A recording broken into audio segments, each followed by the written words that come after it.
এখন অফিসে যাবেন? আমার অফিস তো সকাল 10টায়। নতুন বিয়ে করেছি তো, এই জন্য লাঞ্চের পরে যাচ্ছি। কেন, কিছু বলবা? আপনার ফোনটা একটু দেন, মায়ের সাথে কথা বলতাম। হ্যাঁ পাখি বল। খালা, মা কেমন আছেন? সবাই ভালো আছে। আর আমি তো এক গার্মেন্টসে, তোর মা তো অন্য গার্মেন্টসে। রাতে বাড়িতে যে একটু মায়ের সাথে কথা বলাই দিও। আচ্ছা দিমুন, এখন রাখ। মার কাছে কোনো ফোন নেই কেন? খালা কিনতে দেয় নাই।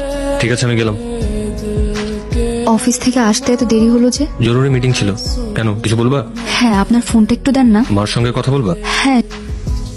মা, মা কে কাচ্ছে? কই কেউ না তো। মা, আমি স্পষ্ট কান্নার আওয়াজ শুনতে পাচ্ছি। কে কাচ্ছে মা? তবে বললাম না পরি ঘুমাইতেছে, রাখি। আমি বাড়ি যাব। কেন এত রাতে, কেন কোনো সমস্যা? মায়ের কাছে যাব। কালকে সকালে আমি নিজে নিয়ে যাব। আজ এত সকাল সকাল অফিসে যাচ্ছেন যে? অফিসে একটা ইম্পর্টেন্ট মিটিং আছে, মন খারাপ করে থেকো না।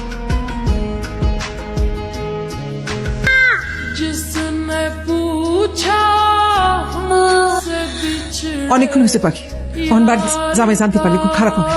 না, আমি যাব না। আমি পরীকে নিয়ে থাকতে চাই। আমি তোমার জামাইকে সব বলে দিতে চাই। এতে সংসার টিকলে টিকবে, না টিকলে নাই। এরকম করিস না, আমি মাঝে মাঝে পরি নিয়ে আসবো। তুই যা, আমি যাই, আমি আবার নিয়ে আসবো, আমি আবার নিয়ে আসবো।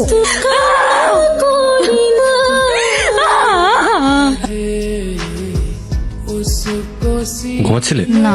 আমি আসছি এটাও তো টের পাওনি। তোমার তো ফোনটা অনেক ইম্পর্টেন্ট, তাই না? এই নাও ফোন ধরো, তাকে ফোন দিবে, ফোন দিয়ে কথা বলো। কথা বলা শেষ করে ড্রয়িং রুমে আসো। মেয়েটাকে চেনো? না। সংসার বাঁচাতে চাইছো নাকি ওকে হারাতে চাইছো? মেয়েটাকে চেনো? চিনি। তোমার কি হয়? আমার মেয়ে। সংসার চাও নাকি তোমার মেয়েকে চাও? দুটোই। যে কোনো একটা চাইতে পারবা। মেয়েকে চাই। তোমার মেয়েকে তুমি নাও। তোমাদের মা ও মেয়ের ভালোবাসার কাছে আমি হেরে গেলাম। মা মেয়ের ভালোবাসার মাঝে না আসলেই পারে। মা মেয়ের মাথার উপর বটগাছের ছায়া হয়েও তো থাকতে পারতেন। সব পুরুষ আসলে বাবার মতো মহৎ হয় না। আপনি এখন আমাকে তালাক দিয়ে দিবেন, তাই না? ঠিক আছে, আমি চলে যাচ্ছি। তারও তুমি চলে গেলে চলে যাও, পরীকে আমার কাছে রেখে যাও। আমি পরীকে আমার মেয়ে হিসেবে মেনে নিয়েছি। এখন থেকে আমি ওর বাবা। মানে? বাবা খাবে না তো? বাবার খাওয়া শেষ? তুমি খাও, নাও। এই নাও, এই নাও। বাবা রে বাবা, তোমার ক্ষুধা লাগছে? ক্ষুধা লাগছে তোমার? এই যে দেখো, এটা কি?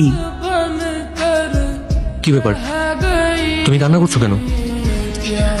আপনি আমার ফেরেশতা। আপনি এত ভালো কেন? আমি কি বলে আপনাকে ধন্যবাদ দিব? আমাকে কেন তোমার ধন্যবাদ দিতে হবে? এই উঠো, উঠো, উঠো, উঠো। সারাটা জীবন তো অনেক কষ্ট করছো, এখন থেকে আর না। এসব কান্নাকাটি সব বন্ধ। হাসো, হাসো, হাসো, হাসো। এই যে দেখো, পরীর সাথে আমি কিভাবে কি। বাবা বলো তো এটা কি?